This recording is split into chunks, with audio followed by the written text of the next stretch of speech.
Nos reunimos nuevamente para seguir reflexionando en torno al capítulo 5 del Evangelio de Juan. Estamos ahora en los versículos 35 al 40. Allí dice: Él era antorcha que ardía y alumbraba. Se refiere a Juan el Bautista. Y vosotros quisisteis regocijaros por un tiempo en su luz. Mas yo tengo mayor testimonio que el de Juan, porque las obras que el Padre me dio para que cumpliese, las mismas obras que yo hago, dan testimonio de mí, que el Padre me ha enviado. También el Padre que me envió ha dado testimonio de mí.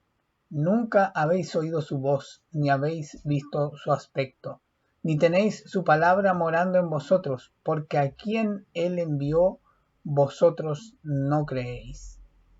Escudriñad las Escrituras, porque a vosotros os parece que en ellas tenéis la vida eterna, y ellas son las que dan testimonio de mí, y no queréis venir a mí para que tengáis vida.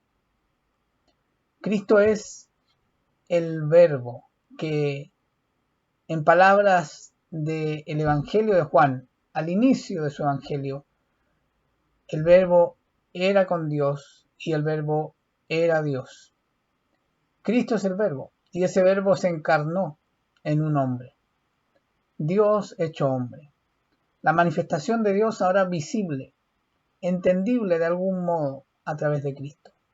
Sin embargo, el entendimiento de quienes conocían la escritura del Antiguo Testamento estaba cegado por su propia sabiduría, por sus experiencias, por sus ideas, por sus conceptos.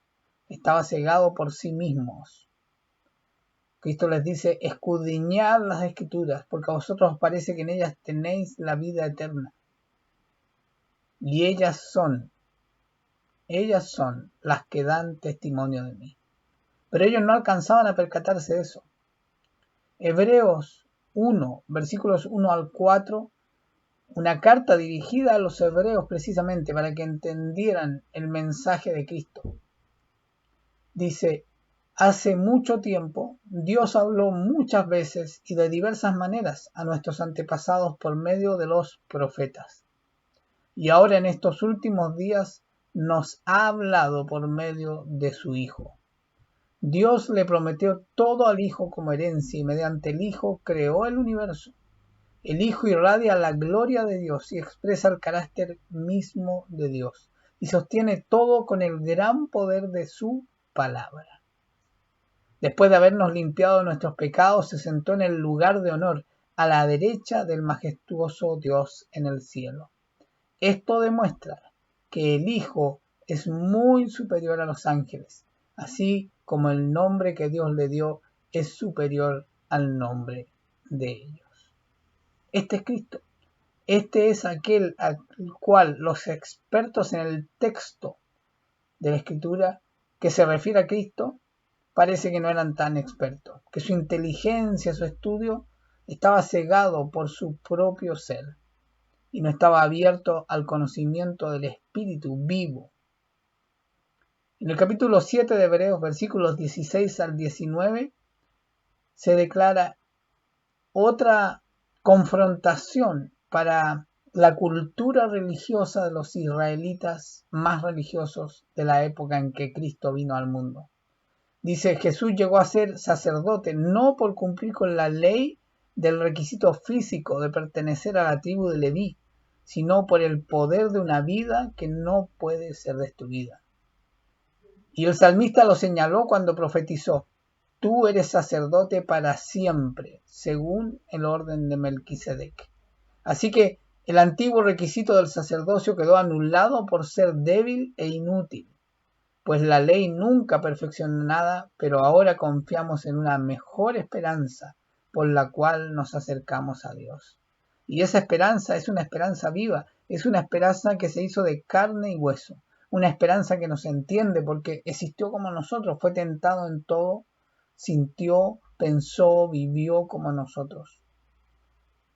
Es una gran esperanza porque Dios se hizo pequeño y limitado en Cristo, en la dimensión humana, entiéndase bien, para conocernos mejor. Eso era el plan de Dios, un plan realmente que solo podía provenir de Él, para restaurar las cosas, para restaurar la relación nuestra con Él, pero algo que solo Él podía hacer. La religión lo pretende, pero nunca lo ha logrado ni lo va a lograr. Lucas 24, versículos 27 y luego 44 y 45, vuelve sobre este tema de la dureza del entendimiento de los fariseos, de la poca comprensión, de que lo que ellos habían dedicado tanto tiempo en su vida para conocer bien la escritura, la palabra de Dios, ahora se había hecho carne y estaba frente a ellos. Y comenzando desde Moisés, dice el versículo 27, y siguiendo por todos los profetas, les declaraba en todas las escrituras lo que de él decían. Y en el 44 y 45 agrega, y les dijo, estas son las palabras que os hablé, estando aún con vosotros, que era necesario que se cumpliese todo lo que está escrito de mí en la ley de Moisés, en los profetas y en los salmos. Entonces les abrió el entendimiento para que comprendiesen las escrituras.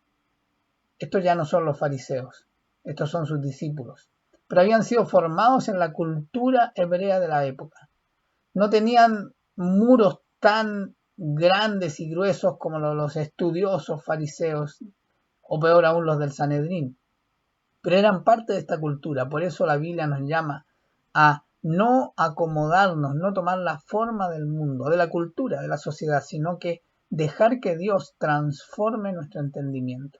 Y aquí se ve cómo Cristo abre el entendimiento de sus discípulos para que entiendan por fin quién es Él y cuál es la fidelidad de Dios a través de su palabra.